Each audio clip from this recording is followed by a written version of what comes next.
In this video, we will discuss creating alignments using fixed, floating, and free methods. If you'd like to follow along with this video, please open the file creating alignments-fixed, floating, and free methods.dwg located in the training folder as discussed in the Working with this Dataset video. There are many ways to constrain an alignment, and Civil 3D provides tools to enable you to add horizontal elements to your alignment to aid in this creation. Let's first create an alignment from objects. So we have a line that we want to begin with, the existing center line. So we'll click the alignment drop-down, create alignment from objects. At the prompt, we'll go ahead and select the line and press enter. Notice how you have the ability to reverse it if you need to. In this case, if your arrow goes this way, definitely reverse it as we need it to go this way for everything to work properly. Click reverse, and now the alignment is going the correct way. We'll name the alignment bypass-1. Make sure it's set to the type of center line. Set the alignment style to layout, and we'll go ahead and use the all label set. You can toggle off the add curve between tangents as we don't have any additional segments that we are creating this alignment from. We don't need to add any curves to the alignment yet. Toggle on erase existing entities. That way the align is gone, but notice how you have the option to turn it off if you want to. Make sure design criteria is turned off and go ahead and click OK. And now we have our first tangent. To get to the alignment layout tools, go ahead and select the alignment and choose Geometry Editor. So we're going to be dealing with these two drop downs here for the fixed, floating, and free linear and fixed, floating, and free curves. The first thing we want to do is we have two circles to define our second tangent. We'll just go ahead and draw this. We'll click on Fixed Line, snap to the center here, and press enter, and there we have our fixed tangent. Because it's not connected, it can't station it yet because of course it doesn't know what our alignment continuation is supposed to be. We'll go ahead and add in a free curve. In the curve dropdown, click on Free Curve Fillet between two entities radius.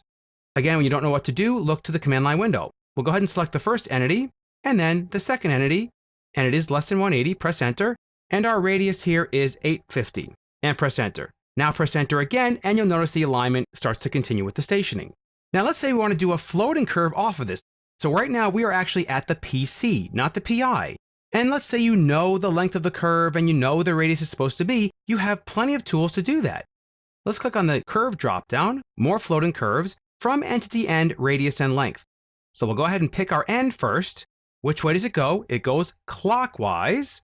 And then what's our radius, or as you can see here, you can do degree of curvature. In this case, the radius is supposed to be 500. We'll press 500, enter. And then what's our curve length? It should be 167.78, and then press enter. And there is our floating curve off of that. Now what we want to do is do a floating line off of this curve here. We're at the PT here. So we'll click on Floating Line from Curve End and Length. Select your arc to attach to, and now we want to define the length. Now, if I knew the length, I could just type it in. However, you can also snap to the end, and a circle is provided for you to snap to if you need to define it based upon some existing geometry.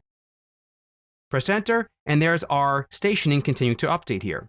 Now let's say we have this line here. This is the existing center line that we want to tie into.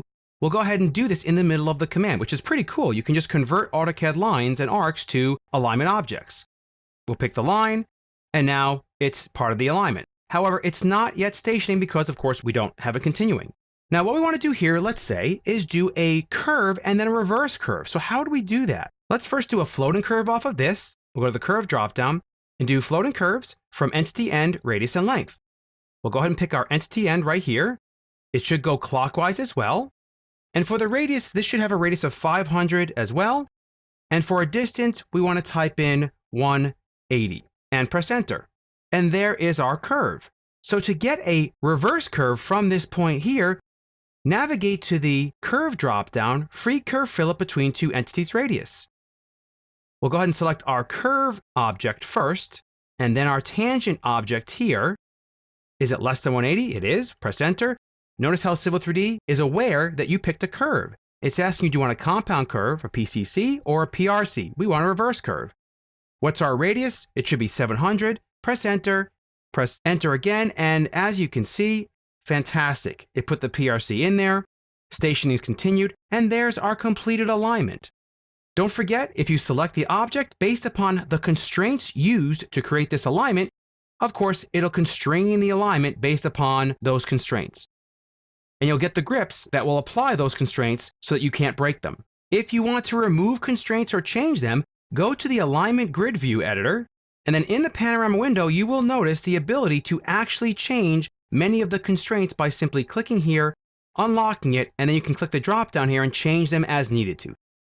Don't forget as well, you can change any of the lengths or radii depending on how it was constrained and created in the first place.